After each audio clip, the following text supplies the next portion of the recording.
Davila, you come here, please.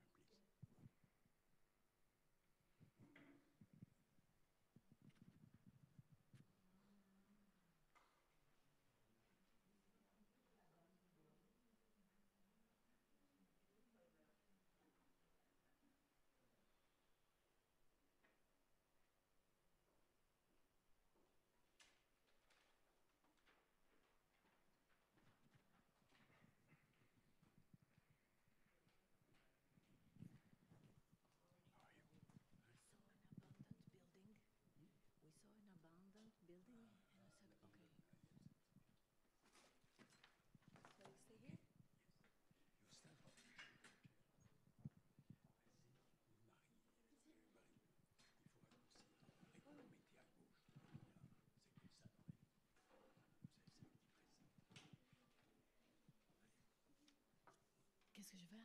Okay, je open up. Did you talk it? Okay.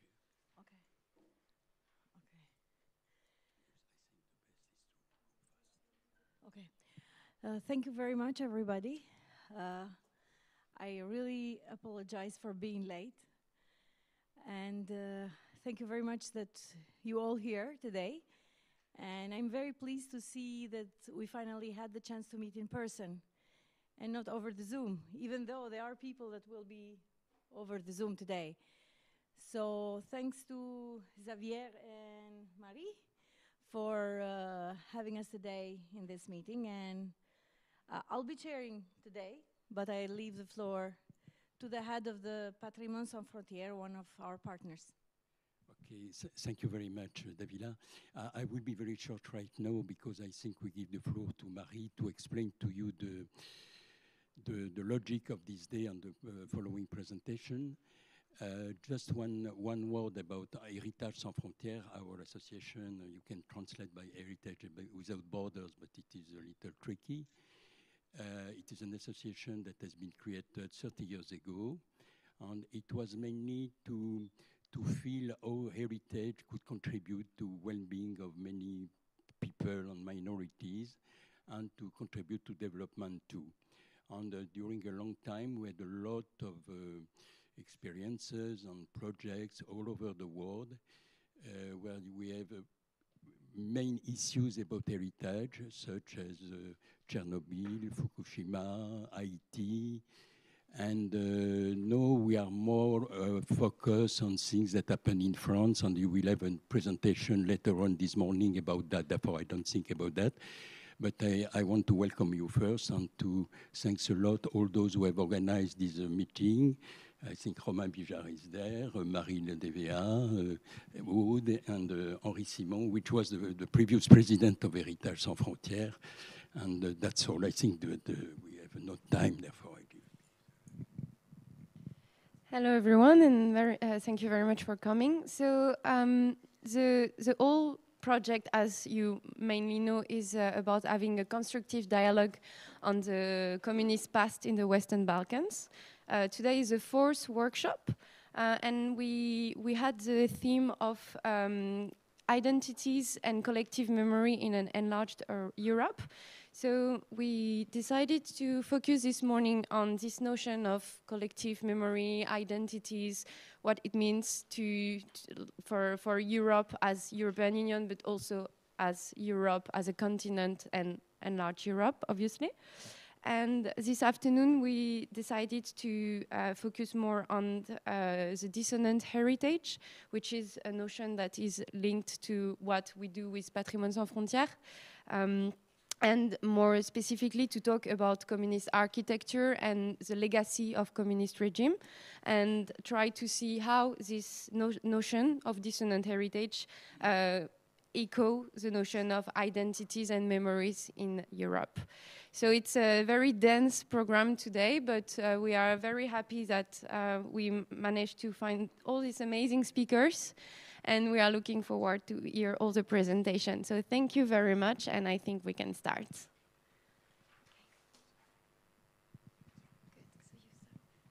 Okay, thank you. Therefore, I am the first on the agenda. That's all. It's not.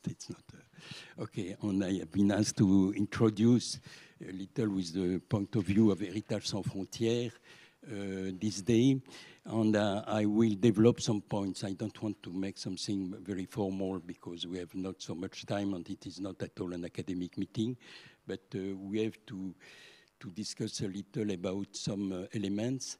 And anyway, some of them will be taken just after later on this morning, therefore I will shorten these specific elements. Okay, the first thing I would like to show you is about memory and heritage and what is the relationship. No. Yes, do you recognize this or not? It's in the Balkans. I suppose I help you. It's a hint. But it's not in your country. It's very nice, yes. Split. Split. Probably you recognize the famous palace of the emperor. I think it's Adrian or something like that. I don't know, it's Adrian Palace.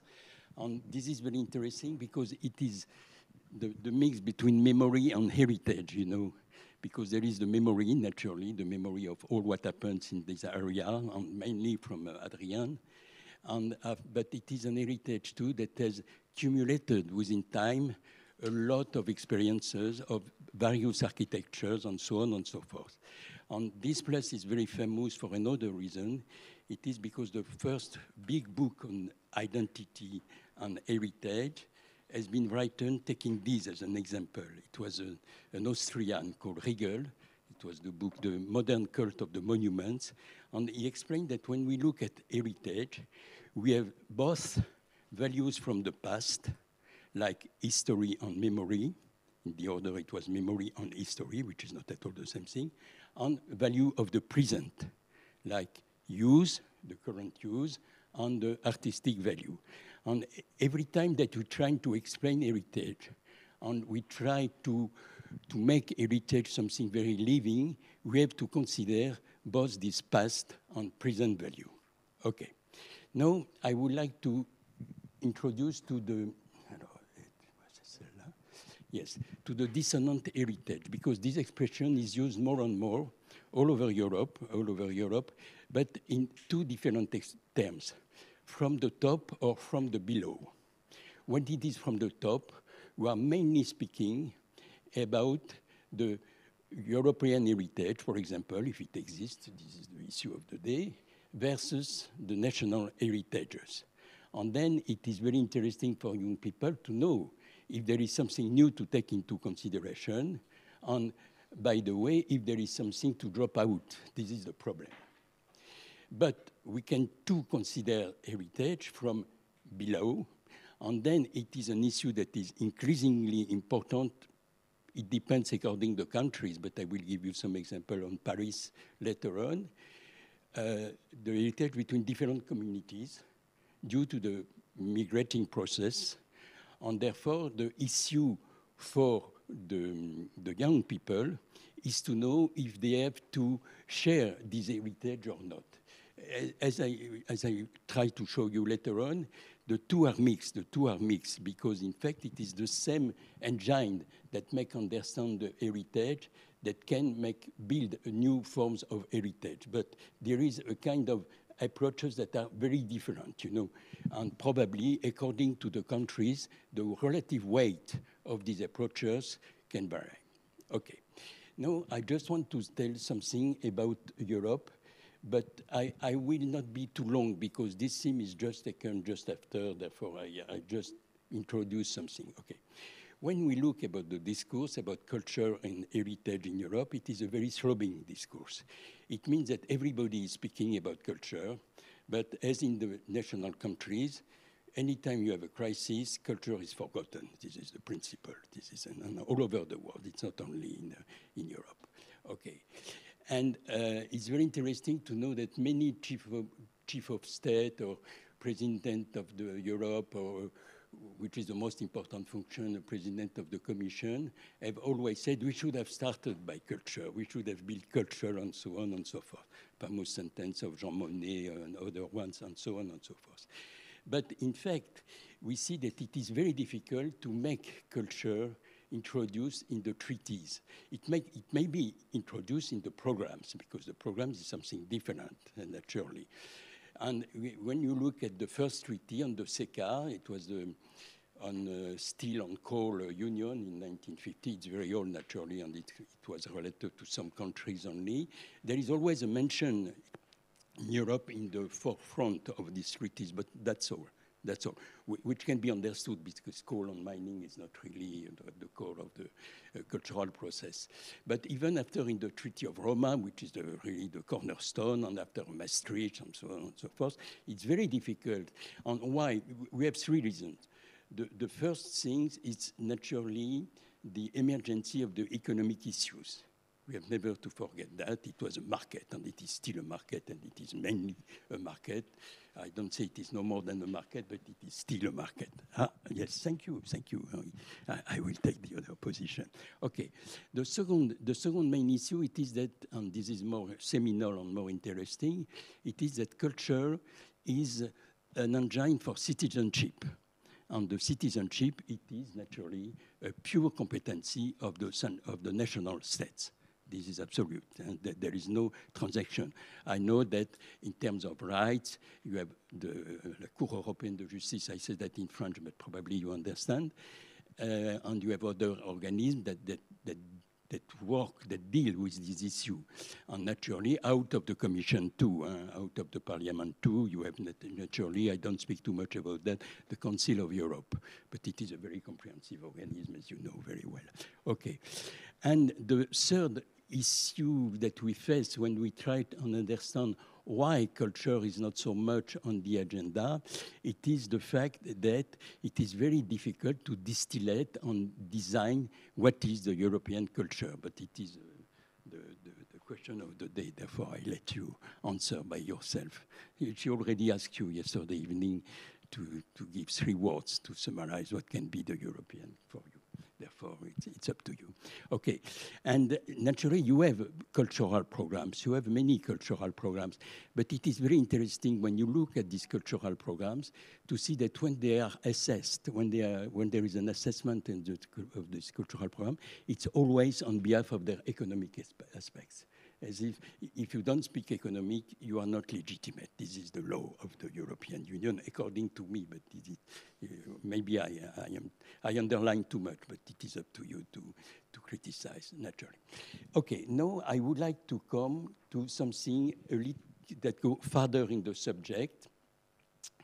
It is the proximity to what we can call or identify as European identity. And this table is very recent. It's 21, and you know it has been published 6 months ago. And it was an inquiry that has been done on those who have participated to the main cultural European program. Therefore, it is an investigation that has been done directed to people that are already mobilized by culture, more or less. And you see the 3 categories of ages, 18-35, 35-65, the middle, and the old, 66. I am in the last one. Okay. What is very interesting here is that you see that the young people are not so different from the others. They are different, but it is significant from the statistical point of view, since I think it was 2,000 subjects for the investigation. Therefore, it's significant. 2,000, it's the probability of error is already weak. But it's not very different. You take the first on the top line and the bottom line, those who strongly feel European, those who don't feel European, you see that the difference between the younger and the middle age, category is not so strong. It's not so strong. The older it's strong, because for the older it's very clear. Those who have known, or their parents have known the wars, and mainly the First World War, and those who have not known, this is the problem.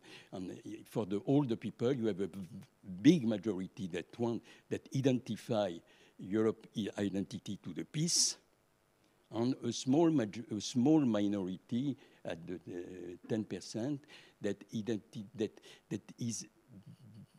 considered it is not, they are not close to the European identity because the souvenir of the war is still too heavy in a sense. It was but the three intermediate line, you see positive association, neutral association, negative association. It is very interesting because you see that the positive association with European identity is the strongest for the young people. It's strongest for the young people, 24% versus 20% or 8%. Therefore, this is very strong. This does not mean naturally that the problem is solved, that your network has no reason. But it means only that probably we have not to dramatize the issue, but more to know how to advance in that direction. This is the problem, and it's exactly what we are going to do. Okay. If I go, I am at the middle. If I go a little further, we can have two discourses, naturally, but I don't want to stress too much this slide because it will be too long. What I would like to tell you is that if we keep this vision going from the top, we can say that the problem is that when we try to build up Europeanness, I would prefer Europeanness, that European identity, it means that naturally we are going to select between the countries what is good, what is not good. And this is very, very difficult. I just want to give you an anecdote, maybe you know that or not. It's a little at the margin of that, but it is very significant. When we had the first banknotes of the euro, we tried to illustrate the banknotes. And the first reflex was to say, for example, for the French, because we have always big men, heroes and people like that, big musicians, big painters, and everything. What are the personality that should be on the European banknotes? And it was very difficult because the Germans say, but no, but our poets are much better, and so on and so forth. Okay, and therefore we have taken the bridges, we have taken architecture, because it was much more neutral. And the first banknotes of the European Union are always on architectural or buildings. You remember maybe the famous bridge in Sarajevo. It is on the banknote of one of the first, maybe the first one. I don't remember. It was in 1998. Probably it was the first one or something like that. Okay. Therefore, it's a very difficult thing. The other way, the other narrative is to take the problem from below and to say, okay, the most important thing is not to try to say, okay, who is the most representative of us, but to know, do we understand the other ones? It means to develop a policy of belongings. This expression has been used in Europe, a policy of belongings. And this is very important for the youth, naturally, because they are more biased, not biased, but I should not say they are more ignorant of history, but they escape more to the fatality of the history. Therefore, it's much easier to start to make this education for common citizenship through the knowledge of the others, in a sense. And in other countries, it's very important because it is the prominent thing. Well, I don't want to speak to French. I will speak to much more about Paris in 1 minute.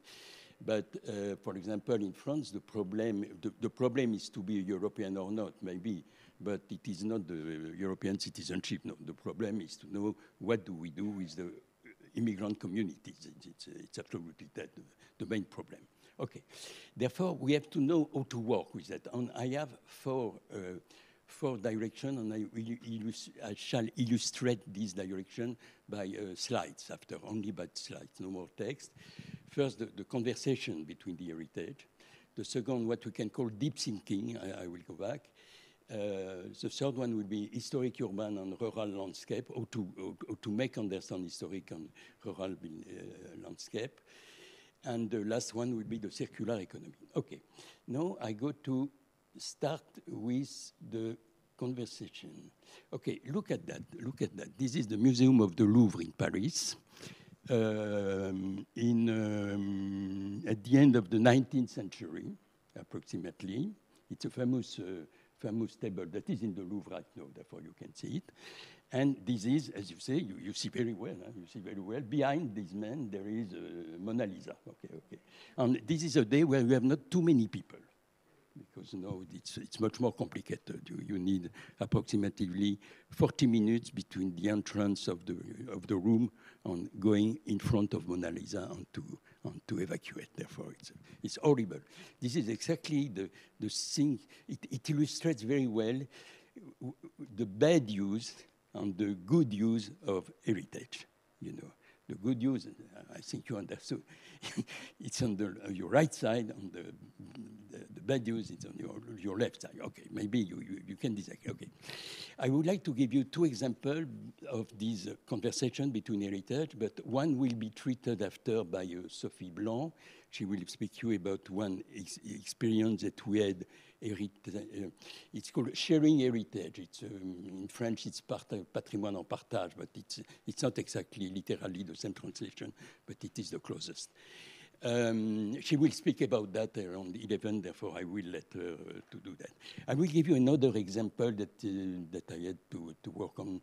It is in a suburb of Paris, in the northern part of Paris, Franciade. It's a word. It's a complicated word in French because it has a very strong value, historical and literary value. But it is a suburb at the northern part of Paris, Saint-Denis, the city, the main city is Saint-Denis, which is both a very, very important place for immigrants, and mainly immigrants from northern and central Africa. And it is too a very important place for the heritage of the kings of France, because many of them are buried in the Cathedral of Saint-Denis, which was, by the way, the first one in France. Okay, and they were the first king of France were living there, in fact, and the Mérovingians. And there is a very, very strong archaeological souvenir from that period in this area, with a lot of pottery, of ceramics, of metal works, and things like that. And then it was very difficult to integrate, and it's normal. It's not or assimilate as you want. All these words are very, very valuable. Therefore, it's complicated to choose rapidly one of them. But it was very complicated to make these people tied with the other part of the population. But some associations have done that by using the traditional way of crafting of the Africans on the very old design of the Mérovingians. I give you one example because I had not the other photo, but I will take you that, therefore you see what it is. But another very successful, because it was an economic spillover, was the textile. The textile, and for example, Hermès, maybe, and so on. They have done products with them, crisscrossing, in a sense, the references for the local, but the very old references for the local area, and the living skills of the people that come. Okay, now I want to come back on a second thing. Do you recognize that? It's a second. It's more difficult than the first one. No? Oui, c'est Malevich, yes. It's a famous painting of Malevich, white cube and white. You have two. First, he made a black cube on white. There is a story. It was for an opera, and after he made white cube on white. Okay, why do I tell you that? I will start by another story.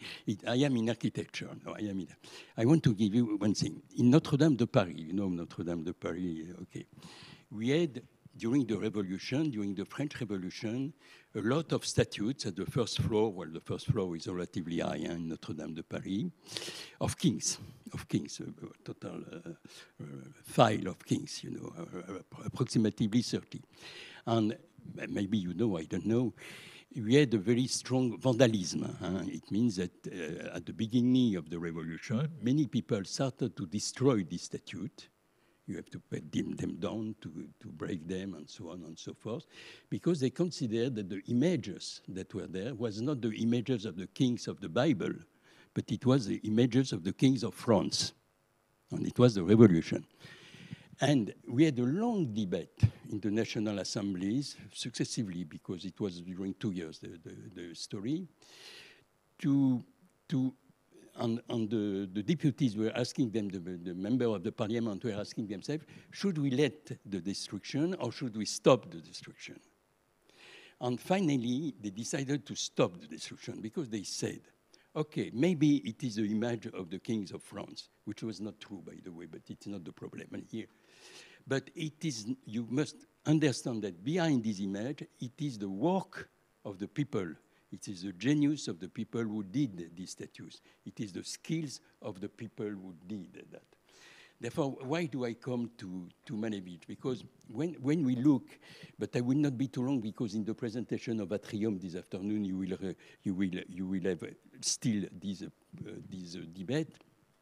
When we look at the communist architecture, for example, in your country, the problem is to know, is it only but the testimony of a political regime? You can be pro or cons, it's another problem, it's not my problem. Or is it too the translation of an artistic inspiration and probably the product of what we used to call the constructivism, and the constructivism school, for which Malevich was a very important player in a sense. Okay, therefore, this is why I use the expression deep learning. It's an expression that it is used much more in the theory of the machine learning, maybe, you know, but it is to show that behind the appearance, you have something that is very strong. And then if you want to make the young understand this heritage, maybe you have to destroy it, I don't know, after it is a truth. But you have to make them enter in the deep understanding of what is behind. Is it only but a political facade, or is it the expression of a genius? Maybe the expression is bad or good. This is another problem. Okay, I am always finished.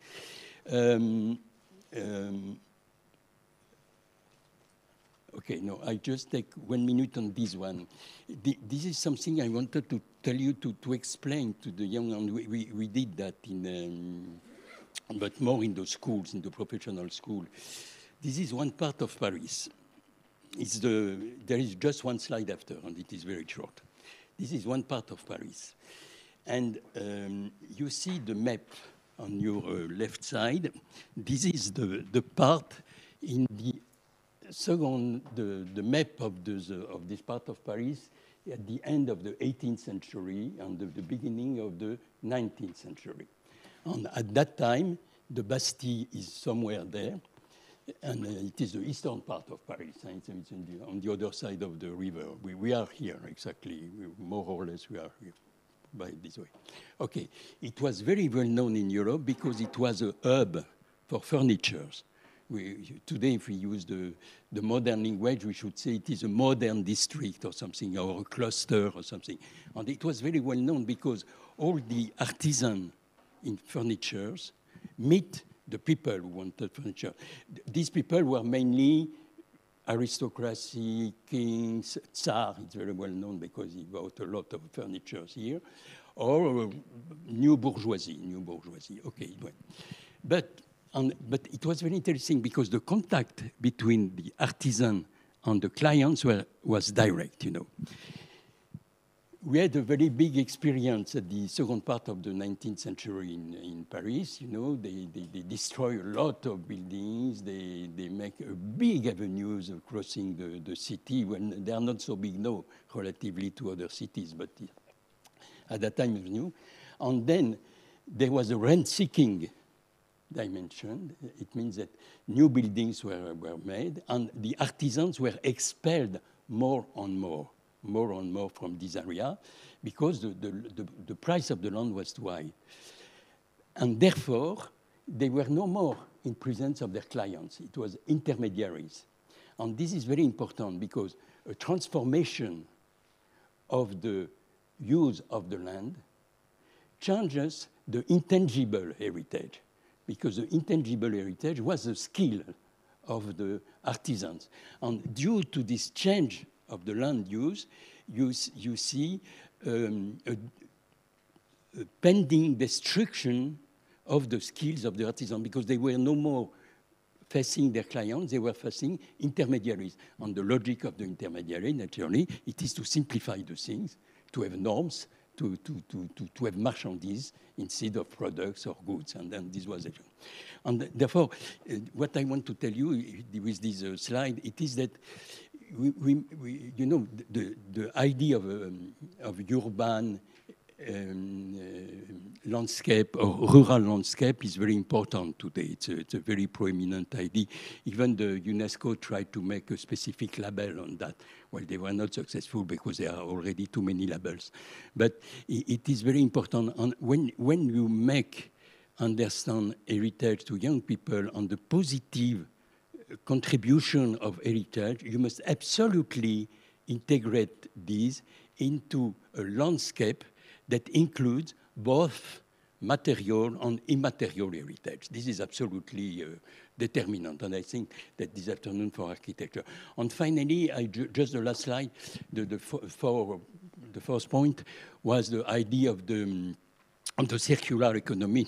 It's circular, but it is not for that I choose the slide. It's because you have wood, stones, and metal. This is the problem. And this is very important. Why? Because when we make advocacy today for circular economy, it's not to saving money or only for ecology, which is already very important. It's not the point. But it is to create alliance between local people for heritage. Here we are more in the field of conservation of heritage, you know. And conservation of heritage is very expensive for any country, you know, for your countries, for my country, it's very expensive. And if you don't create attention and solidarity in favor of heritage, it's difficult. And the interest of the circular vision of heritage and conservation heritage, it is naturally to create these alliances in favor of heritage. But you have to explain that. You have to explain that heritage is something living. And it's over.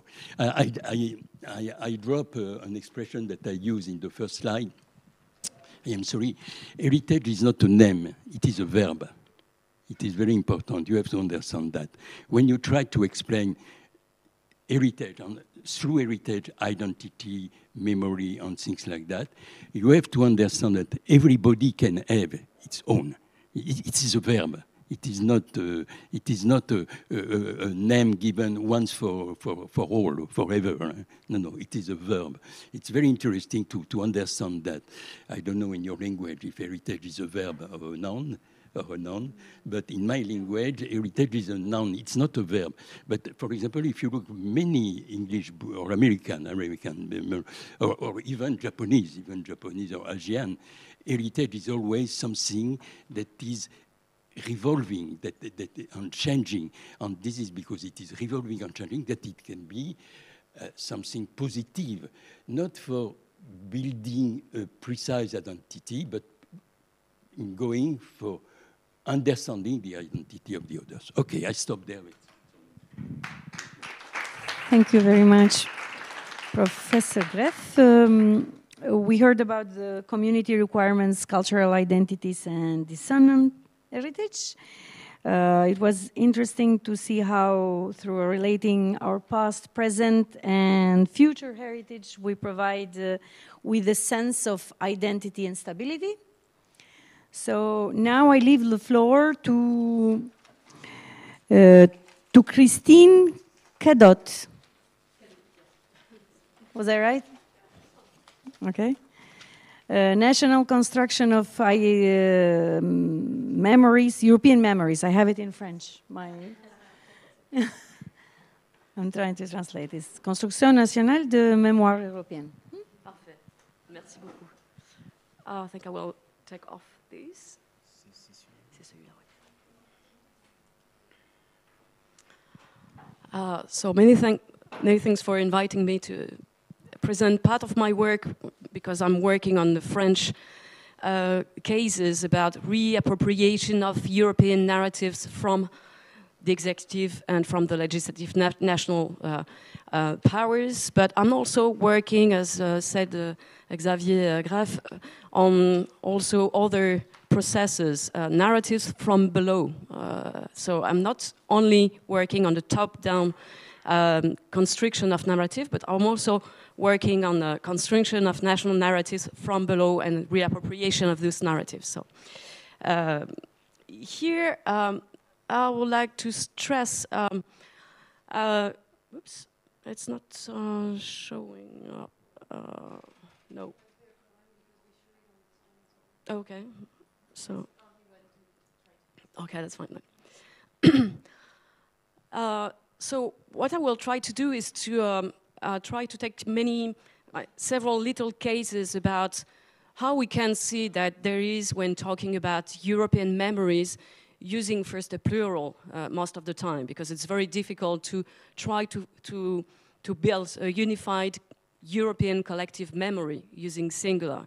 And the first thing is that most of the time we think that in trying to build this unified collective European memory, we are doing something to improve our sense of belonging to the European community, for example. And I think that we miss probably something here if we think that there is a direct link between production of European narratives and a sense of belonging to European community. And I think it's something that we cannot measure, for sure. There is always differences between a top-down construction of narrative and their receptions by the population, by the youngest, depending on your gender, on your age, on the family background, on your personal stories, etc., etc. So my first warning will be, it's not because we are, let's say, pro-European or we have pro-European feelings that we have to resolve the difficulties of others to feel European by creating, by force sometimes, a collective, unified collective European memory. So it's very difficult to do that. And I think that if we take this for granted, then we probably can talk about a better knowledge of others' narratives within Europe instead of talking about a unified collective narrative. So try to start with my... No, it's not working. Well, if I... Oh, okay. So, do you see the first? Oui, si vous voulez. So, do you see the pictures of the more or less? Well, that will be very small for some signs, I think. So, the first pictures, I will say, let's try. Is related to mourning founding figures or prominent figures about European institutions, European history. And we in France have names that some other people know abroad, Jean Monnet, Robert Schuman. That will maybe come just after that. I've been hijacked by your presentation, I think. It's a trap. Mourning figures related to European history in France is mainly mourning or paying tribute to Jean Monnet, Robert Schuman, and more recently, Simone Veil. Simone Veil and Jean Monnet have been pantheonized. Their corpses have been transferred to the Panthéon in Paris. I don't know if you know that place. It's a place that had been a church before and changed many times into a secular temple to the glory of national figures and prominent figures. And Jean Monnet has been pantheonized by François Mitterrand because it's function. Oh, great. So, well, merci beaucoup.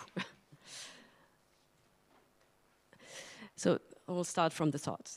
Here is the start of the French presidency, rotating presidency of the Council of the European Union. As you can see, there is the president of the European Commission coming to France to launch let's say, the French presidency, and also paying tribute to these two figures, Simone Veil on the right and Jean Monnet on the left.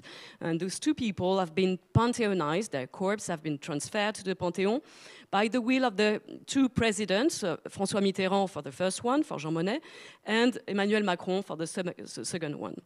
And it's the way also to make Europe enter into a very national place, because the Panthéon has been built and has been used at the time of the French Revolution to build also French nation-state narratives about the glory of states, the examples of prominent figures that are working into building a sense of Frenchness, let's say.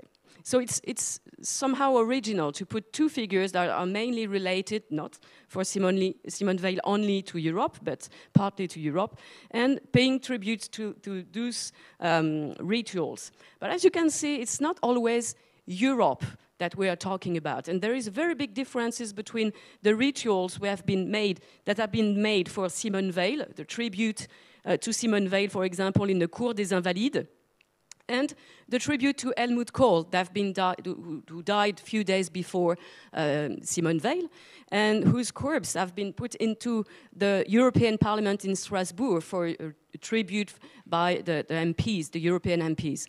And as you can see, that the symbols, the flags that have been displayed there are very French for Simone Veil, are very European for Helmut Kohl. And Jean-Claude Juncker, at the time president of the European Commission, said, no, he was not, sorry, he was one of the closest collaborators of Helmut Kohl at that time, but said this ceremony is not non-German, but European, so German too. So it's the way we can see this European tribute as not exclusively European, but serving both national and European interests, let's say. So it has been said also that the discourse of Jean-Claude Juncker has been also the most German speech a non-German could arguably deliver. So you see all the scale here that we have difficulties to address from a French point of view, is to accumulate at the same time a tribute to a French figure and at the same time to a European figure, and as if the two were not easily combined into one single tribute. It's a problem we have in France for many times, including the way we built houses of our French founding fathers, pretending or saying that it was there that the European Union or project has been built, has been found. Actually, on all these 3 or 4 plates, on different buildings belonging to Jean Monnet families, or now to the European Parliament, or to the very right, the Maison Schuman, you will see a written sign saying it is here that the European project took birth, actually. So why here? Because it's the French territory, it's a French region in Lorraine, for example, for Schuman, that is a frontier region. It's important to say that something was there too, of course. But each time there is this kind of how we built a French sense that French was there at the time of the creation of the European Union or European communities, and that it's reinforced also the legitimacy of the French voice in today's diplomacy, for example, within the European Union and probably abroad too. Here, for example, in the ritual of Panthéonisation, you can see how also this very French way to celebrate European figures is also a French way to celebrate the action of the president who pantheonized himself. Let's say here François Mitterrand, who chose to pantheonize Jean Monnet, not completely by luck, of course not, but because also in his discourse, he said, well, Jean Monnet, he was born in Cognac, in the Charente region. Well, he is also a president that is born in the same region, actually. So Jean Monnet cannot be understood without a permanent reference to the landscape of his childhood, to the nature of his soil, to a certain type of society where wine growers, craftsmen, distillers, and merchants have cooperated for a generation. Actually, the family of François Mitterrand is exactly coming from the same background and from the same soil. So also the paying tribute to Jean Monnet is also a way to impose himself as a European figure, which actually he was somehow. He didn't see very well the fall of the Berlin Wall, but he took the hand of Helmut Kohl in his very famous image of the two head of state shaking hands in a very spontaneous way or unexpected way. So a very Machiavellian moment, I guess. So the way we create story of the European Union's story and memories of the European Union building based on a French way to display images, events on the timeline is also exemplified here, for example, in a very top-down way to display this history at the time of the former French presidency of the European Council of the European Union under Nicolas Sarkozy. And here is a timeline that has been displayed in 2010. And as you can see, the choice of the figures of the people who are on the timeline and the choice of people that are not on the timeline, it's very centered on a French-German cooperation, which is a very prominent way to display this narrative about how France did Europe with the Germans, excluding many other countries and figures, of course, excluding here also, more surprisingly, Valéry Giscard d'Estaing, for example, who has been one of the head of state in France that have been also let's say, famous for promoting Europe after he was president in France, is not here. Because also in doing timelines, in selecting people and moment, you are doing politics. And you are doing politics in a French context where you are defending your own party, your own action. So there is no Simone Veil and there is no Valéry Giscard d'Estaing because they were not exactly from the same party as Nicolas Sarkozy. Not exactly the same. So François Mitterrand is very small, you see, and Nicolas Sarkozy is very tall, same size as Robert Schuman, and same size as Napoleon on the other side of the timeline. I know that each time I display this, a lot of people are laughing, especially non-French people. So we have exhibitions that some institutions in France are doing to trying to impose some figures, more prominent figures than others, and sometimes there is conflict also within national narratives of the European history. We also have conflict within the French state, between different ministers. For example, here we have a celebration of the Déclaration Schuman, which makes no room for Jean Monnet. Why? Because, well, those two people, they were prominent figures, but, well, at the Quai d'Orsay, we are defending the action of one of the Quai d'Orsay, former Minister of Foreign Affairs, Schuman. And Jean Monnet was at the Ministère du Plan for the economic side. Not exactly the same ideology, I will say, and not exactly the same kind of people. So defending one heritage, one narration for Europe coming from France is not only a question of defending the nation, French role within the memory of the European Union, it's also very conflicting narratives within the French state also. Here, for example, we have also the way, that's the former exhibition at the Maison Robert Schuman. Also a way you do history is doing exhibition, choosing the artifact you put at the end of the line. And at the end of the line, you have a line on the floor that goes above the desk of Robert Schuman, and at the end of the journey, you have the heritage that Robert Schuman wrote, his book For Europe. So each exhibition is a way to talk about European narrative from a French point of view and from a more specific point of view, here Robert Schuman more than Jean Monnet.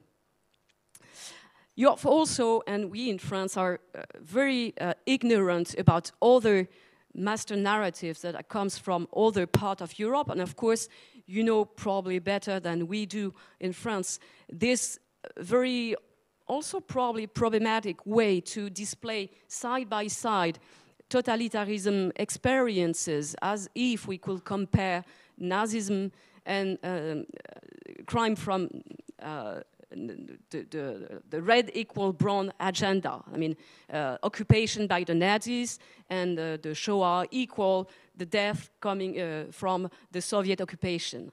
And this is something that we do not share with some other national reappropriation of the European heritage, mostly from the central part of Europe and eastern part of Europe, where, of course, those countries suffered from both occupations. So our narrative, our French narrative, do not let room for this kind of discussion, and we usually consider that mainly, and I do agree with this point of view, that genocide, the Shoah, cannot be compared with other kind of genocide that have been taken place in Europe.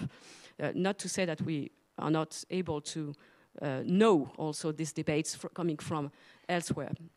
So of course, this sounds very strange to French ears, talking about double occupancy, double genocide, comparing side to side Hitler with Stalin. And also what is very French in the way we talk about European collective narratives is that we usually do not use communism past or communism crime. We use Stalinism crime, because communism in our collective memory is linked also to the celebration of the end of World War II and the action of communism within the resistance, which is something that cannot exist as such in many countries in central and eastern part of Europe. So in this way, we also have a very specific way to display our history within the more European heritage that do not let place for this kind of narratives.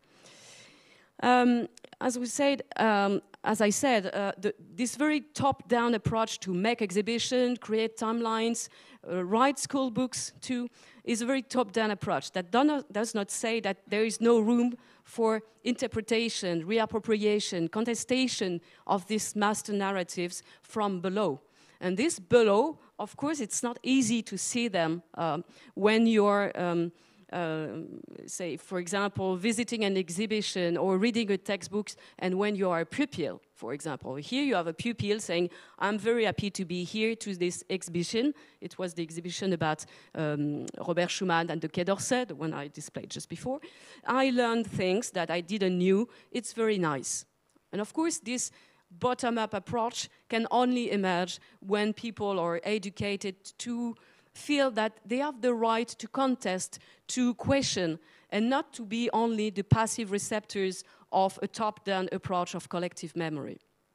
So it's not easy, but the sociology of reception is a way we can track these tendencies to accept or refuse or contest or retranslate these top-down approaches. So I think it's always nice to have these bottom-up approaches with tools that allow us to feel that people are not the passive receptors of top-down creation of collective memory. I will stick to the top-down approach here. Another example of a new exhibition that has been displayed at the Musée de l'Homme. Europe is everywhere, actually, even in a museum that is not especially addressing the question of Europe, but you can see that there is representations of Europe in this small globe, where Europe is centered on Paris. And this is a very classical rule that French people usually represent Europe in putting France and Paris at the center of Europe. We fought a lot to get the European Parliament in Strasbourg, and then we fought a lot to keep it, and of course for many reasons and diplomatic reasons. Here, for example, an illustration taken from a textbook 20 years ago. I guess it changed a lot from that time, but we never know. For example, exemplified also this very auto-centered and very auto-satisfied vision of ourselves. We are at the center of Europe, and you see the red circle is a circle where you can put 90% of the global population. So if you do that, you see that Paris or Brittany in France is at the center of the world. So there's always a way to represent France at the center of actually everything. Europe, why not? Other typical way to display information about a European narrative, which can be very useful, of course, for pupils who are aged between 7 and 11 years old. But it also gives the feeling that there is no crisis. It's a teleological way to narrate history because you comes from Europe des six member states, to 9, to 10, to 12, to 15, to 25, etc. There is no room for uncertainties. There is no room to address the question of wars within Europe. There is, after World War II, there is no room to talk about there is crisis there. There is failure also about the European Communauté de Défense Européenne, if you know about that, for example. But it's not what we will put into maps or timelines, because what the main idea we want to convey is that there is a quite automatic way to speak about Europe and to give the feeling that it's already there, and it will be there for tomorrow. And I'm not sure it's also the most efficient way to talk about Europe. This has also been produced 15 years ago. Didn't help too much to feel more Europeans, apparently, because French people are less and less interested by voting to the European election, exception to the last one.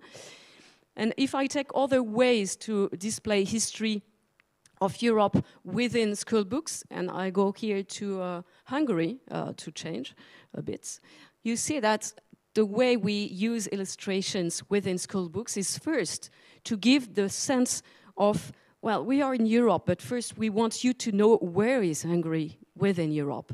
And this is also a way to be able to identify itself or ourselves as a national citizens, first in contemporary Europe, but also in a more ancient map. So the question to the illustration of the right was try to find Hungary in this very old Carolingian map. And so that was the purpose of the book, of the textbooks. So not only in France, of course, we have this very auto-centered way to narrate European history. I think it's a common heritage. Maybe it's our common heritage, so to put ourselves at the center of the map, actually. Here you also have people, I mean, I'm not the research who did that research, but the study of how we created founding figures, founding fathers, and how it also was imposed upon several other countries. Why Jean Monnet is known a bit abroad too? Because Jean Monnet had entourage that helped him to be famous over Robert Schuman, for example. He won the fight between the two. Actually, he's the one that also had François Fontaine as a collaborator, and François Fontaine is the one who created at the European Commission the Department of Communication. Well, probably it helps to promote one figure over the other one. And Pascal Fontaine, now his son, is also the one who created several courses at Sciences Po Paris about the European integration and the history of European integration. So see how things works in studying the entourage to see how a prominent figure can be prominent and can keep going to be prominent. Not to say that Jean Monnet is not. Here also, through media and some classrooms that also took this kind of infographic representation of the EU history and figures, you also see always that the very presence of the French and German people that also take a lot of space in the information that pupils have in their textbooks and education. But also here, if you see the maps, there is something that is very teleological. Of course, there is also these events that are carefully chosen to see that there is this teleological way to narrate the history of the EU, but also the first map there is a little bit of a problem in the first map. Was someone able to see that? It's not only France, there is 6 countries, but one of the countries is not there at that time. Germany is not that Germany. I mean, Germany, the shape of Germany is a reunified Germany.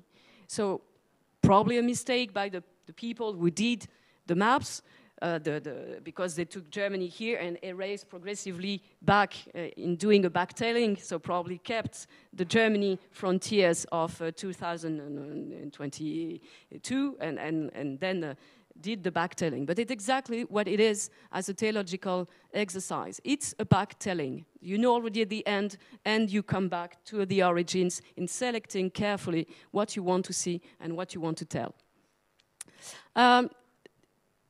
I will have a few minutes just to say that taking care about bottom-up receptions, reappropriation, rejections sometimes of those official institutional discourses and productions is also taking care about discrete signs of opposition, reappropriation, appraisal sometimes also. Here, for example, I took several pictures of the Place de l'Europe. It's just behind le Gare Saint-Lazare in Paris.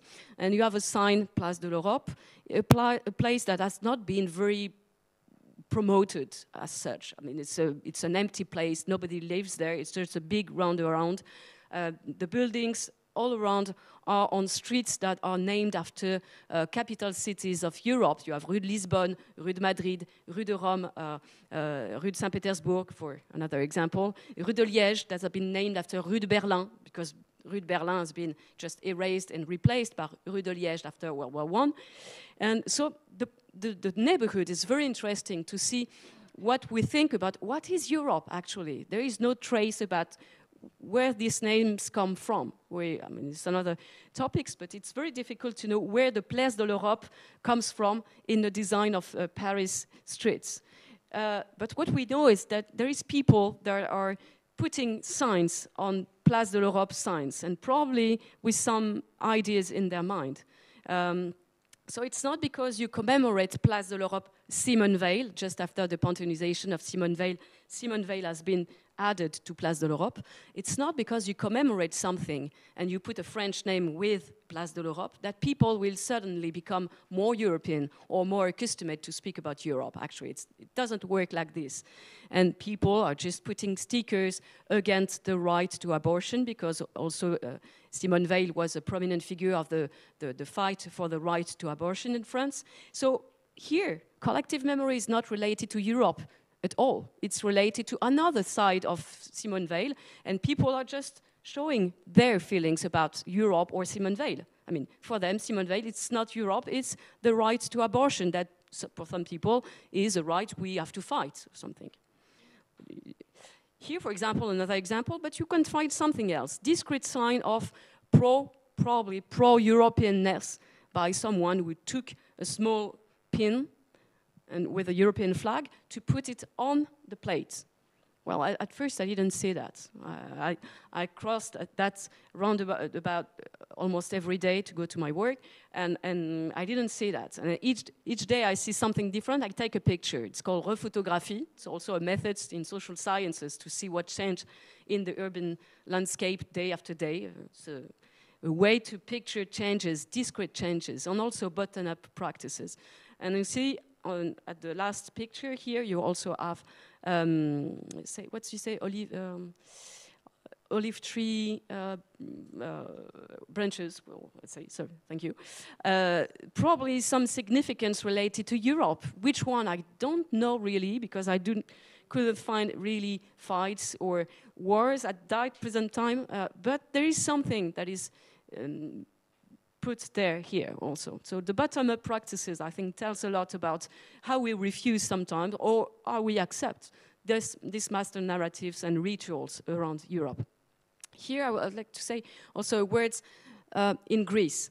Not to say that the nationalist form of European narratives is always fabricated by a top-down approach by institutions. Sometimes it can be a resource also for people, for citizens. Here, for example, I do not agree totally when you say it's always about economic and culture comes last. Sometimes there is narratives about common culture that goes within the debt crisis, for example, because Greek people say you won't expel us from Europe because our debt, because we are the cradle of the European democracy, because we have all the signs of the European culture in our soil. So we won't be tied to a very strong, let's say, strict financial agenda, because we can do whatever we want, or we can, because we will never be outside of Europe. So calling for Greek patrimoine as the cradle and the birth that give birth to the European patrimoine is also has been a resource for people fighting about austerity within the crisis of the debt crisis. So few points is concluding remarks. For me, the question is maybe not to find new common narratives, as sometimes we hear a lot about that, especially during the French presidency of the Council. There is a chapter called appartenance, and I think the appartenance section in the 3 pillars of the French presidency calls also for maybe not common narratives, but narratives we can share or agree on or know better. Maybe it's the best we can find here.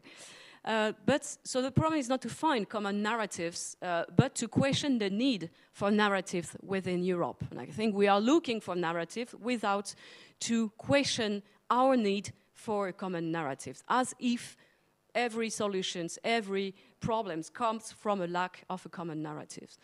So do we need founding figures? For example, the institutions are not the only side to promote a national agenda, as we saw before. Also, the national agenda can come from a bottom-up proposals and mobilizations.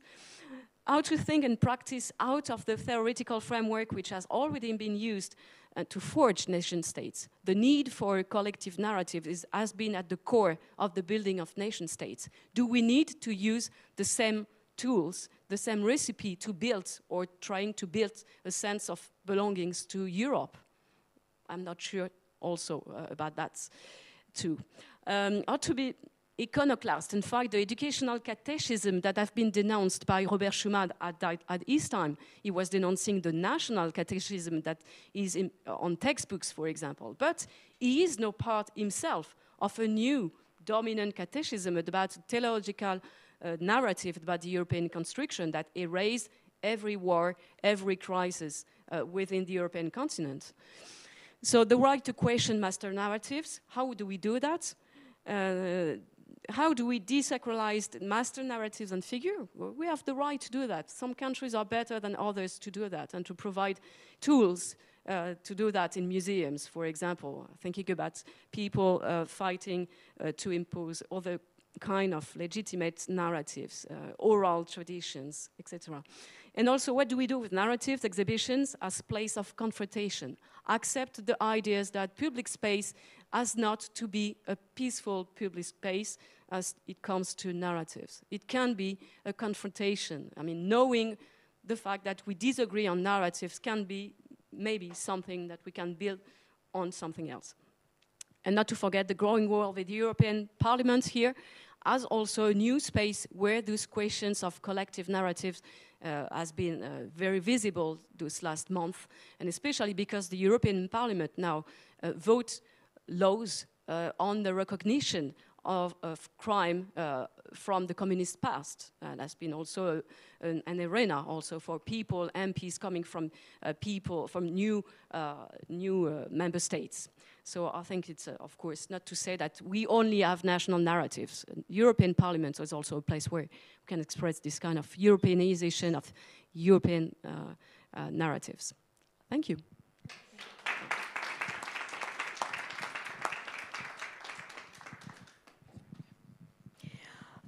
Thank you very much. I think everybody agrees that we heard a very interesting presentation and national construction of European memories. And I think we all agree that identity of each nation is based on their history, culture, geography, leaders, as we mentioned, but so much more. So, and such the identity of Europe as a whole has been built on communalities and differences in each of them. So, and in that regard, I will refer just the last concluding remark. The European Parliament, the European Commission makes us together, kind of trying to fix the narrative about it. Thank you very much. So I leave the floor to Ms. Sophie Blanc from Patrimoine Sans Frontières, Cultural Heritage and Identities. She's going to present a project.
Hello, everyone. I give you a short presentation about a program that we've been working on for, I don't know, about 10 years now in the association Patrimoine Sans Frontières. I'm sorry if my English is not very good. It's been a long week. The name of the program is Patrimoine en partage, and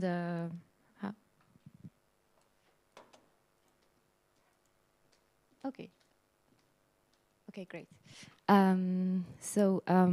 It started in 2013. To shortly introduce the project. It's a project that it's a collaborative project. With many classes from the Seine-Saint-Denis department.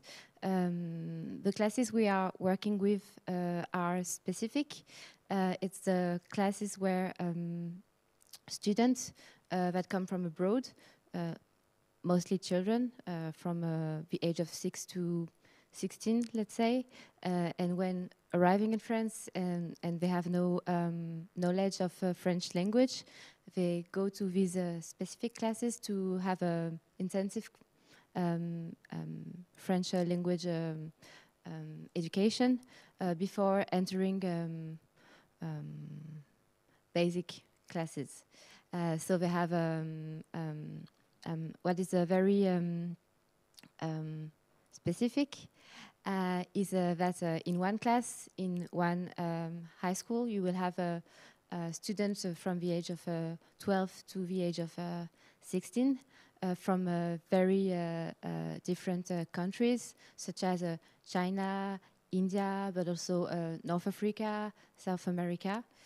So various cultural identities, various level of education, and various backgrounds. What is difficult in this context is that teachers, they do not have a lot of educative tools to gather this complexity of backgrounds in one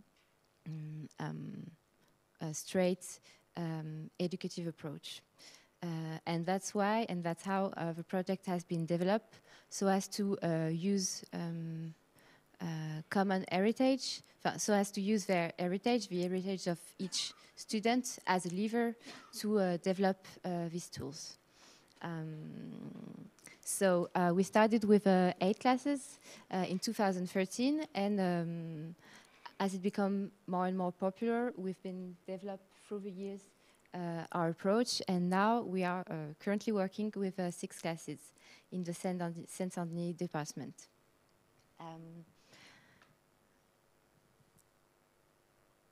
So how does it work? We go to, so as I said, it's a collaborative project that we've been built both with the academic institutions of Seine-Saint-Denis department, both with people from the association, and also with the teacher themselves from the classes. The project revolves around heritages of students, and it aims to give them a room to speak, to exchange, to share their own history, their own heritage. During the year, we go to the classes 4 times, and each time we introduce a theme. So we have 4 themes. The first one is a site. The second one is an event. The third one is language, but more a text, let's say. And the fourth one is a free theme. And at the end of the year, they are supposed to visit a local institution from the department, so that during the whole year they share their history and the heritage, and at the end they also discover something from the territory they just arrived.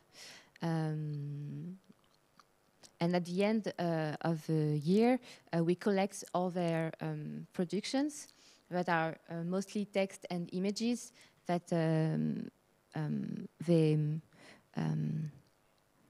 they put on a website, on a specific website.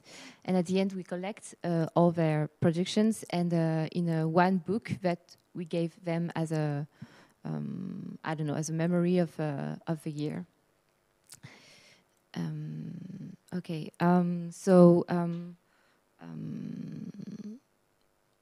as I said, we go 4 times during the year to the classes, and between each time we go, they work with the teachers on the theme, and each student choose a specific thing that he wants to share with the other classmates, and make research and write things. So it's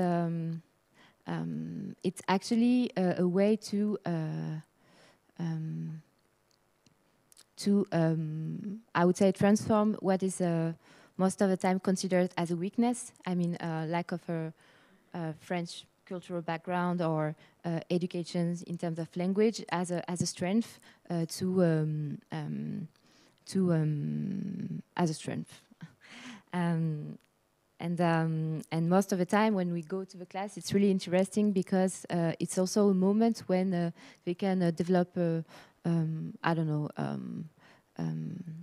confidence to speak from themselves, to speak from their heritage, and to also notice that in a way they all have various histories, but they share the same experience of being in France as a foreigner. So here are some pictures of the students that just discovered the book at the end of the year. I don't know what I could say more about the project, and these are some extracts from the productions. I did not translate them because that would be a nonsense to me. So sorry, it's in French.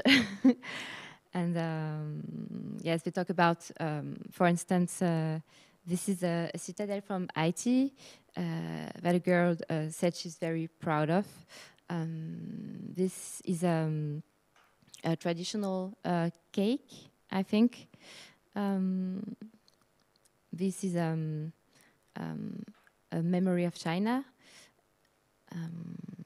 And here is just a picture to mention that they visit cultural institution from the Seine-Saint-Denis department. Also, just a few words.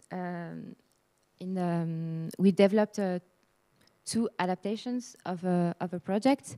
One was in 2015. We've been working with a group of adults, also in the Seine-Saint-Denis department, and it was mostly with a woman that arrived in France, I would say, years ago, and they just, because they were mostly staying home and taking care of their kids, etc., they did not learn the language, and so they come to this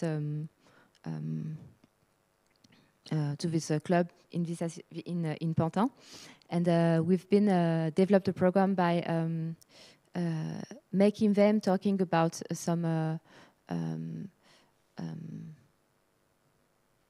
food and some plates they make, and also it has been developed in Lebanon, but more as a tool to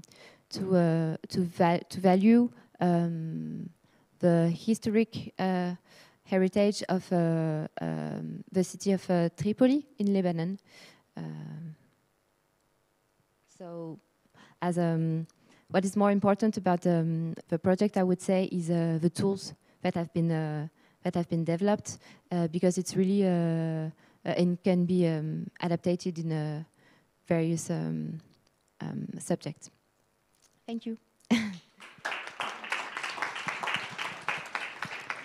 Thank you very much, Sophie. I really appreciate you presenting the project and how it involved kids and their parents, especially their moms, in the project. We have a podcast, right? Now? Okay, so Laetitia, it's Europe and Sentiments.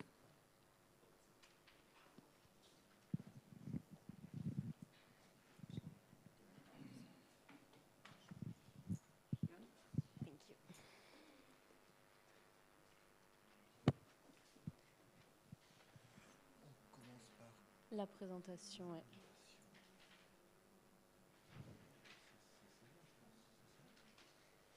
Non.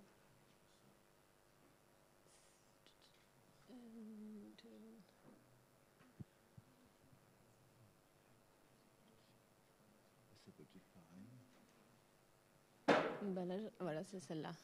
Okay.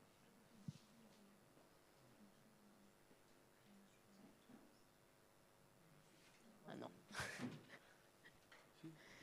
C'était celle, c'est celle-là. Ouais, c'est bon. Hello, everyone. I'm super happy to be here this morning with you. I'm actually not a teacher, not a professor, so I hope that it will manage to be as interesting as all the presentation that we had before. And I'm very happy to have the chance to discuss with each one of you. So who am I? I'm Laetitia, as they said, and I'm European. And when I say that, well, depending on the crowd, obviously, but when I say that, most of the people, to be honest, are asking me, why? Why do you feel European? And I think they were meaning, why can you possibly feel European as it's, you know, so far away, the institutions are so far away, or how can you possibly feel European before feeling French, for instance? And to be honest, my answer is, well, I don't know. I have no idea why I feel so strongly European, but this is how I feel. It's just the way it is, but I don't know. And then there was 2 events so that's the beginning of the journey. And then there was 2 events that started to, tick me and create some questioning. The first one, and I guess you all know this big event, was Brexit. So June 2016. I actually, when I woke up and I saw the result, I actually could not believe it.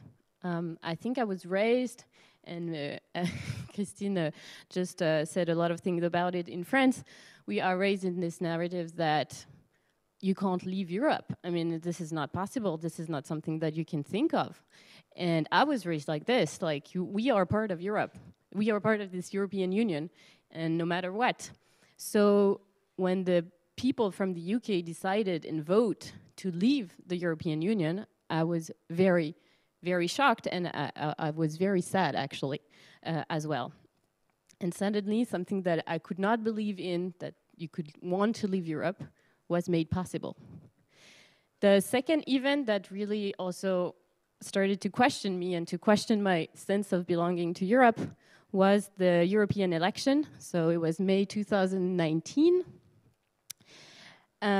For me, it's also a very important date. More personally, I remember, so I went and voted. It was a Sunday, and I voted quite late in the day, so I was living in Paris at the time. And just after I went to vote, I was meeting with some friend for a drink and dinner. And when I arrived, my first question to my friends, so we were about, I would say, 10 people, very close friend to me. And I asked them, who did you vote for? And their answer was, what election are you talking about? And I was like, the European election, guys. And no one in my friend, nobody went and go to vote. And when I asked them, why didn't you go and why didn't you bother to go and vote, they say, well, it's not that we're not European. We do feel European, but, you know, Europe is here. Europe is granted, so we don't need to go and vote. And for what are we voting, actually? We don't even know why. And for them, it's not about we don't feel European. It's just that Europe is something that is granted. And I told them about the Brexit, saying, obviously it's not granted since you can leave it, but they didn't know. So I was very upset, actually, when I learned that my friend didn't go and vote. And same, I asked myself, why am I so upset about it? I mean, I'm not reading any news about the European stuff. To be honest, I'm not an economic student. I didn't study social science, I didn't study political science, I didn't study European laws or anything like this. I studied literature, so it has nothing to do with it. But I was feeling very upset about it. And I started really to ask myself, why first am I upset? Why I feel so European? Yeah, and this is how the journey about this podcast, Européenne Sentiment, started. And it's also the journey of my own identity. Who am I? And we were talking about heritage and inheritage. And this is the first question that I ask myself. Do I feel European? Because this is an inheritage of my family. And I actually didn't even think about it. It's just something that was transmitted or given to me, you know?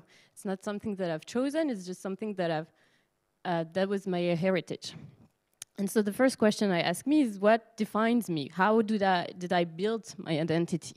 And so the first question I ask is that maybe it's because of my family background. You know, I'm from French parents, French grandparents, French great-grandparents, and et cetera, et cetera. My family is quite wealthy, white, obviously. So maybe it's that. This is what defines me. Or maybe it's my nationality. So I was born in Paris, I'm Parisian, I'm French. I feel European, but I'm French mostly. Maybe it's my religion. I was raised in the Catholic religion with the Christian values. Also, as I'm French, I'm very secular, but still I have all this heritage of Christian values. Maybe it's my sexual orientation. I'm heterosexual, so I'm part of this majority of people, you know, like the majority discourse in everywhere. My political belief, my social background, I have a college degree, I've been doing an Erasmus program exchange in Rome. So, you know, I was ticking all the boxes, and I was like, okay, it's quite easy for me to feel European as I'm part of this majority of people that don't have to ask themselves about it. They don't have to ask themselves, do I feel or not European? Because you are part of this, this major narrative, as we were saying, the one that actually is easy to get in. I don't have to ask myself anything about it, as I'm part of all, I tick all the criteria, you know. The only one maybe that I don't tick is that I'm a woman, and we're always talking about the founding father, so that's maybe the only one I'm not ticking, and I actually did a episode on it. So when I started to tick all these questions and boxes, this is how I decided to create this podcast. So the podcast is named Européenne Sentiment, and the idea of this podcast is go and ask people that are not part of this majority, that are not at all like me, and ask them about their own identity building. And do they feel European? And this is how I started. So again, I'm not a journalist, I'm not a professor, I'm not an economist, and my idea is really to ask about this European sense of belonging, not to people that are expert on Europe, because I feel that if you I think you were saying, Xavier, I noted, but I don't know, my notes are, but you were saying if you don't talk about economics, then you can't talk about Europe. And I had the kind of the same feeling. If you're not a political expert, if you're not an economical expert about Europe, it's difficult to talk about Europe, actually. You're not legitimate to talk about Europe. And my idea or my feeling was like, I'm actually a French and European citizen. I can ask questions around. I mean, I'm as legitimate as anyone else to talk about my own sense of belonging. So I'm going to ask questions around me. But again, I really asking people with my own point of view, so my French point of view, the fact that I'm a woman, the fact that with all the background that I have, but I'm going to ask people how they feel about Europe. And I'm going to take people that are not part of this majority. So I started to ask questions to people that were not born from European parents. And do they feel European? How they build this identity, if they did. I started to ask questions to people that are Afro-descendant. So if you're not white, can you feel European? I started to ask questions to people that are not Christian. So if you're a Muslim, if you are actually Jewish, if you are none of those religion, can you feel and can you build a European identity? And this is how, so again, if you are not heterosexual, if you are not a man, can you feel European? How do you build this identity? And every time I started to ask questions to different, so I'm not going in all countries every time, but I'm trying to have point of views of different European people, so to also have different perspective. And the thing that I realized doing that is that I was very, very, very naive about the European history and the European identity. And my European identity was very childish, very, very not built, actually.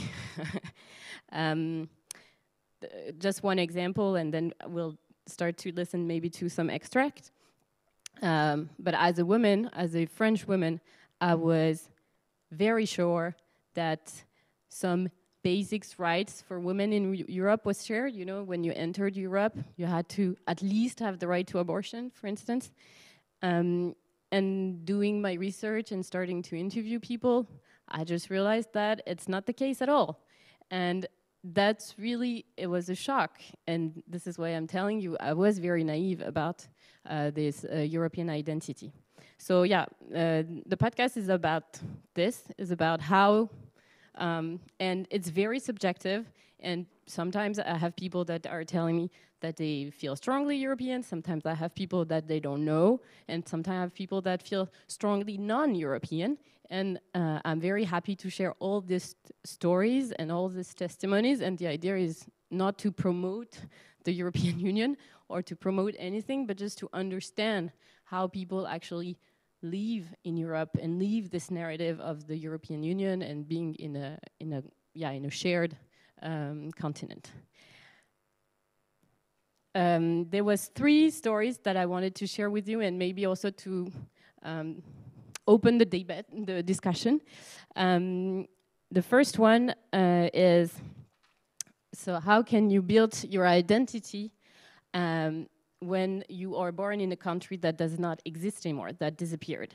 And we talked about it, but I went to Berlin, so it was now it was more than a year ago, and I had a chance to interview, it was 3 German people who were born in GDR, so the east part of Germany.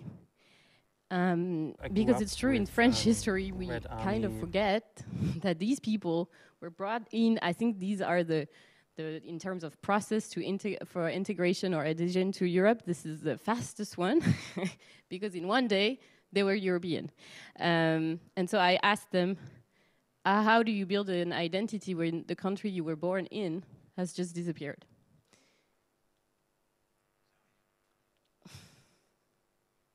I've tried to take short extract. The idea is not to listen to the whole. I grew up with red. I grew up with red.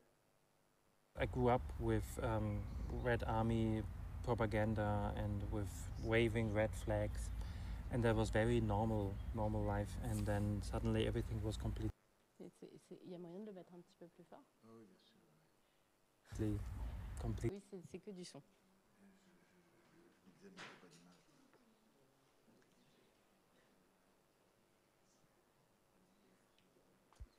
I grew up with Red Army propaganda and with waving red flags, and that was very normal life. And then suddenly everything was completely different from one day to another, basically, because it was clear when the wall came down, it was clear that Eastern Germany would not exist anymore as a state, and everyone was confused. Yeah, and then we changed even the place, the schoolhouse was changed. Everything was, the whole system was changed. Then the 2nd grade, I was in a different school system than in the 1st grade, which was slightly confusing. So that's Sasha. I don't know. And I wanted to listen to the second one still on. I also only really noticed in hindsight, when I was a bit grown up, that what an effect it had on me, and that I didn't feel like this neutral German kind of. Or whatever that means, but yeah, that you still obviously have all the effects, even if the war wasn't in place anymore. You still had 2 separated kind of groups in Berlin. It felt like that. Obviously not with everyone, but. So yeah, that's the first extract, and so Sasha and Nina were both from Eastern families, and Nina was in Berlin, so part of one of her family was living in the east part of Berlin, the other one was actually living on the west part, so after the wall collapsed, they meet again after years of separation, and she was living in a family in the eastern part of Germany, but who had a very strong sense of belonging to the west part and very frustrated. And Sasha, on the contrary, had parents that were truly living the communist dream. And for them, it was super hard to get in this new system. And for him, he was at school, he was 8 years old, and he had to change completely the whole system. And her parents lost his job. So yeah, that's the story about how they built. And what I like in Germany is most people say, they don't feel German. Most of the German people that I've interviewed so far is they have a strong sense of being European, and they also have a strong sense of belonging to a city. So most of the time they say, I'm from Berlin, I am a Berliner. And they told me, yeah, well, it's easy for you to be French. For us, it's quite hard to be German. So Europe is a cool identity for us, to escape from this German identity that everyone is seeing as with the history and the past, etc. The second extract that I wanted to make you listen to was how can you build an identity when the society you grew in disappeared, and this is about the nostalgia of the communism era.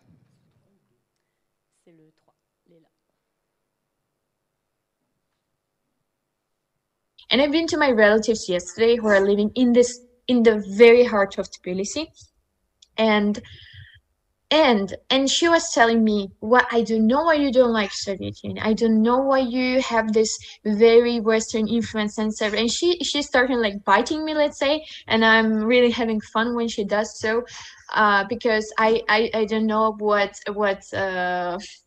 is the obstacle for her to rethink that it wasn't that good, the Soviet Union. The thing that you have this super fancy flat that was given to you just by Soviet government, just because you was, I don't know, bookkeeper in Tseka or whatever, it doesn't mean that it's not everything, and etc. So we were discussing this, and she said that the basic needs were satisfied. I had a house, I had a food again, and etc. I could do everything almost for free. So that's what people are longing for, as I understood. And of course, it's not easy to be in one system, then to adjust to another, which is completely different. And I can understand that. But longing for it, for me, is really super weird and not understandable at all. And so I couldn't talk to her. We couldn't continue our conversation because I am very I don't like conflicts and stress. So I'm just stopping. But I was very hurt by this because almost like more than 70% of this country thinks like that. And then I'm thinking why we're not going forward. So Leila, she's from Georgia. She's actually Abkhazian. So she's from this pro-Russian region in Georgia. And now she lives in Tbilisi. And yeah, we had this conversation about generation gap. And about also, so she had a family that has a strong feeling of nostalgia of the communism era, where they had a roof, they had food, they were having better jobs and stuff. And her not understanding this sense of longing for Soviet Union, and who was very upset about that. So I thought it was interesting also in terms of the debate that we'll have today. And this last one that I wanted to, I had plenty, it was super hard to select, but last one is how do you build an identity when your country is brand new? And I had a chance to discuss, so the last... For example, the last episode of the first season is about the Balkans. So I had the chance to interview people from Albania, from Serbia, and from Kosovo. And this person that we're gonna listen to is one of the girls that I have interviewed. So she's from Kosovo, and about this fresh, brand new identity that she is building, actually. And so it's kind of hard also to have both building a European identity and a Kosovo identity when everything is brand new for her. For example, my own identity is really different from my parents' identity. They were born during the time where Yugoslavia was a really strong, well-respected federation in the international community. And part of their identity was being Yugoslav as well. Even though for Kosovars, that was less than for the rest of the peoples inside Yugoslavia. But for me, that was different because I was the first generation who started school after Kosovo got liberated in 1999. And when I went to school, there was no Yugoslavia anymore. It was this new country that on which we lived freely and on which we're not oppressed because of our ethnicity. In the Balkans, you're right, it's a mix of cultures, and ideally it would be an European ideal, European model. But unfortunately, because of this divergence, a lot of conflicts were raised. In the Balkans, there are a lot of questions, let's say, a lot of layers of identity. It's about the nationality. Are you Albanian? Are you Serbian or Macedonian or Croat? Maybe you're Bosniak or you're Montenegrin. Then it's the identity of the religion. Are you a Muslim or you're Catholic? Or maybe you're an Orthodox believer or something else. And the third layer of identity that I see, it's are you a minority or a majority in the country in which you live in. And all these factors somehow play a role in constructing layers of our individual identity as people. Now for Kosovo, because we had a high concentration of international community after the independence, it helped me to construct a strong European identity. So besides me feeling Kosovo, I strongly also feel to be European.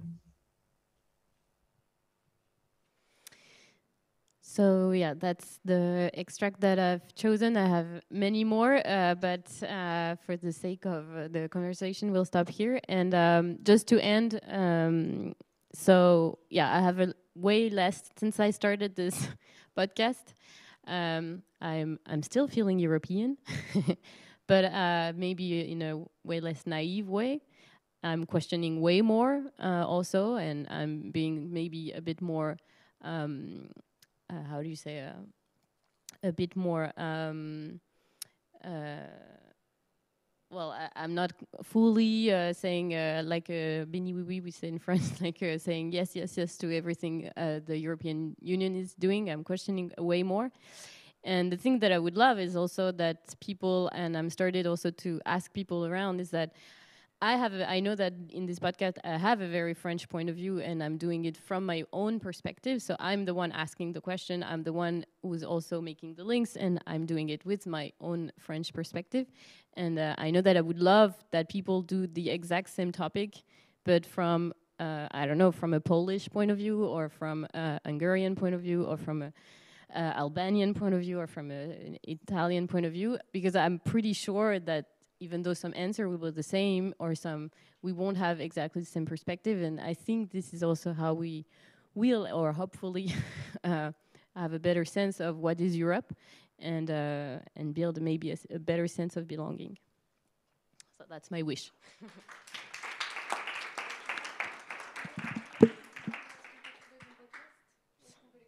Oh yeah, and so the podcast is on every podcast platform, Spotify, Apple Podcast, Podcast Pocket, whatever you're listening on it.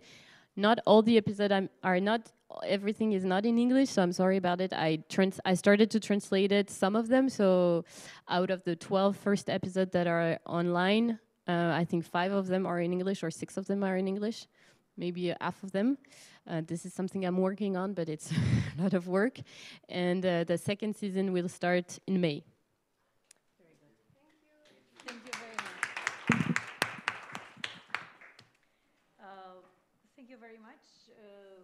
We finished the presentation for this session, for the morning session, and I would like very much if you do have questions for the people who presented. They were very interesting presentation. Thank you very much for organizing. So it's open for questions, right?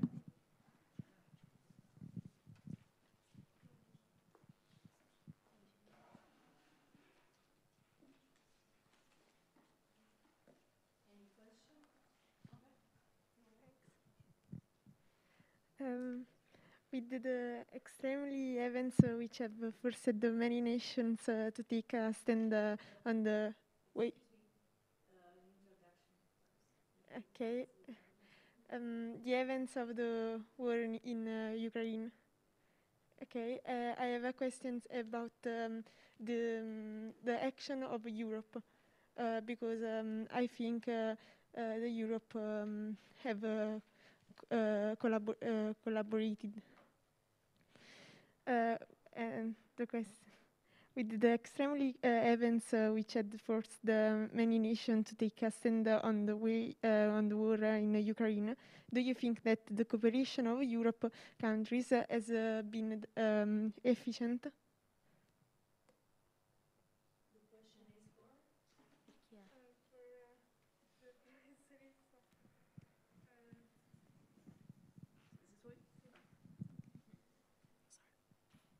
So you're talking about European cooperation in terms of collective memory as being efficient or not? Is it what I... Okay. Well, at least it's a public debate now. I mean, at least now it is debated, including within the European institutions.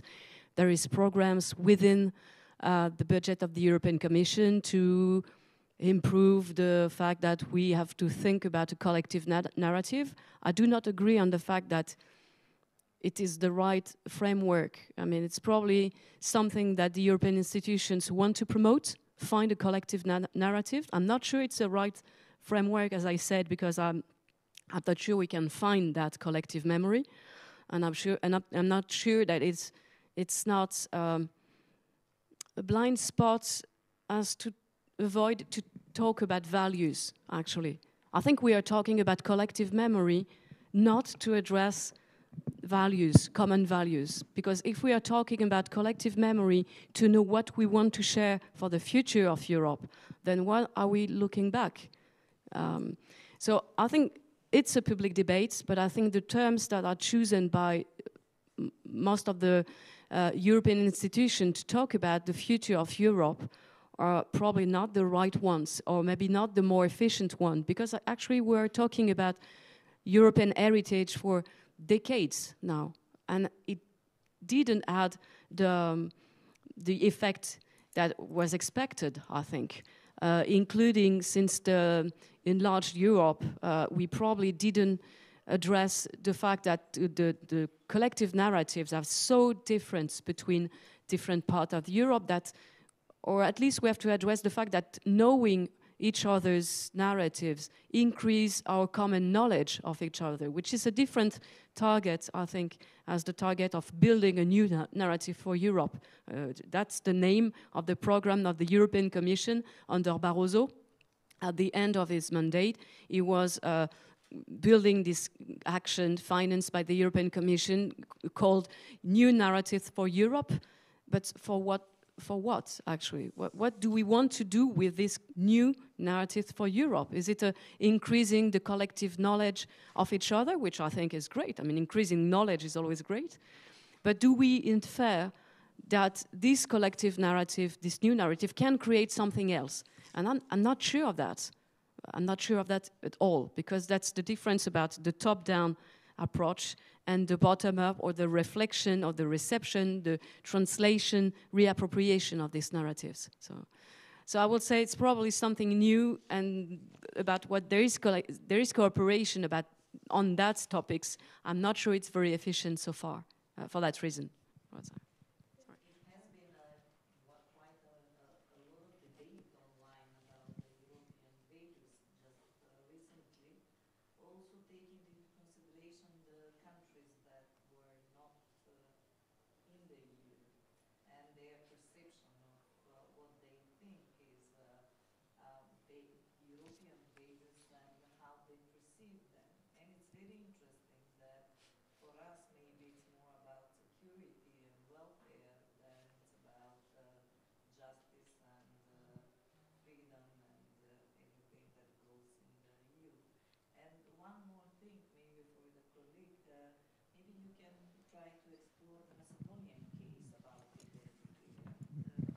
Please let us know what will.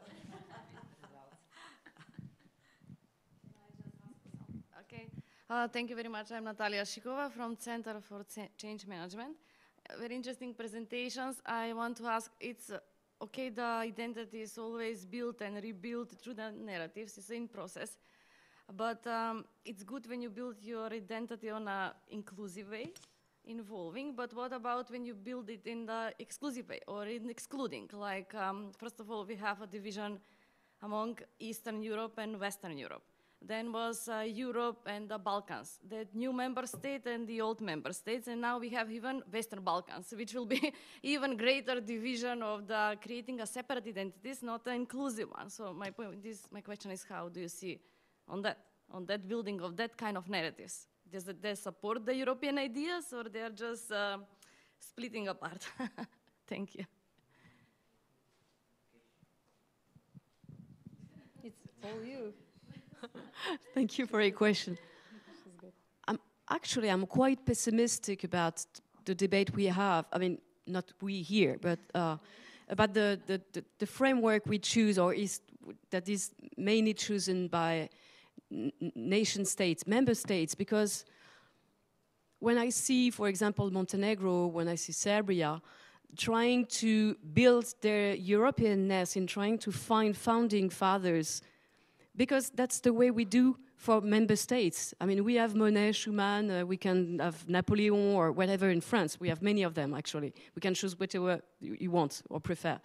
But for Serbia, well, let's try to find Tesla, for example. Tesla, because he invented something that has been exported, that is useful for everyone, that Tesla is our new founding father. If you go to Montenegro, I had a student, I teach in Saint-Denis also, and I have a lot of students coming from an Erasmus background, also from North African background, and this way to trying to find the European prominent figure within the national background is something that is sometimes they feel that they are obliged to find someone to be legitimate to speak about Europe or its values.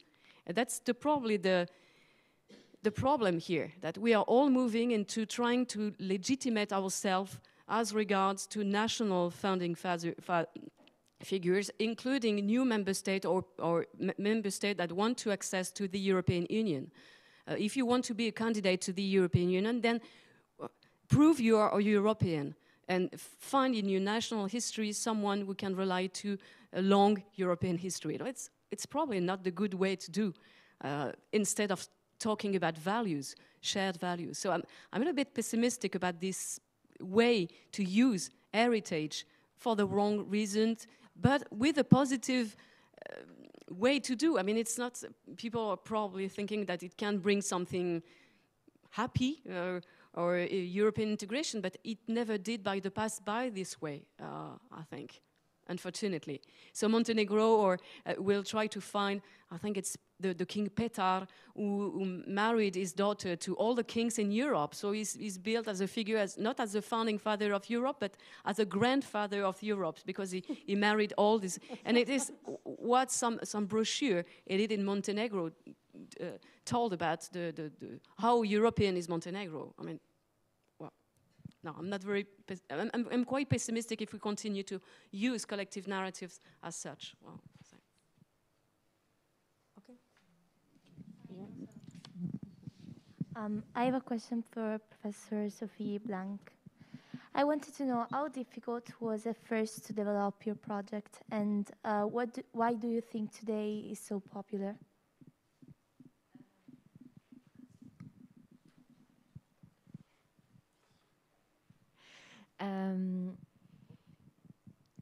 Okay, I think the popularity of a project is mostly the educative tools that I talked about, because as I said, most of the teachers they really lack of material to gather the different backgrounds of the students, and the fact that they really have no common support to address to the specificity of each. So I think it's the most important reason why it became popular, and also the book, because it's a nice object, I would say.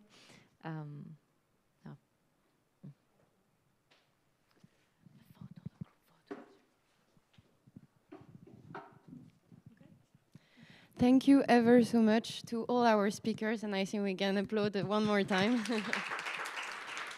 I think it was really, really interesting this morning to start with talking about these themes, these notions of collective memory, what it is to be European, from from a more political perspective, from more an individual perspective, and I think it puts the basis for what we will see this afternoon through architecture and cultural heritage and building.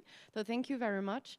I wanted to show that later, but I think because we started the debate, so this is the results of the game we played last night. We asked our partners, so from Macedonia, Albania, France, and Italy, to tell what it is to be European for them. And these are the keywords that came out of it.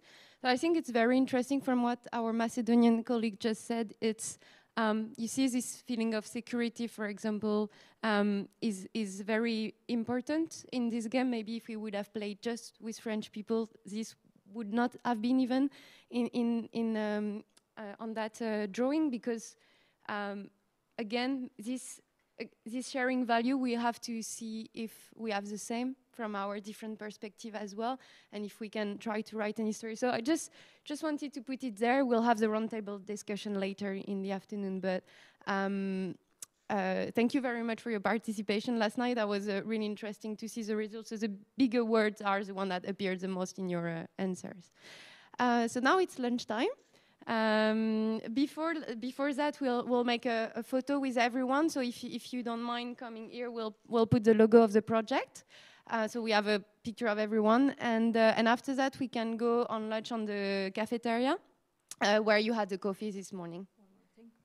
So before everybody coming here just to make a photo family, the managers of the project, the ones that are responsible for each organization, please, after the photo, will stay here for maybe 15 minutes, just some management issues. But the others can continue with the lunch. Okay? Thank you.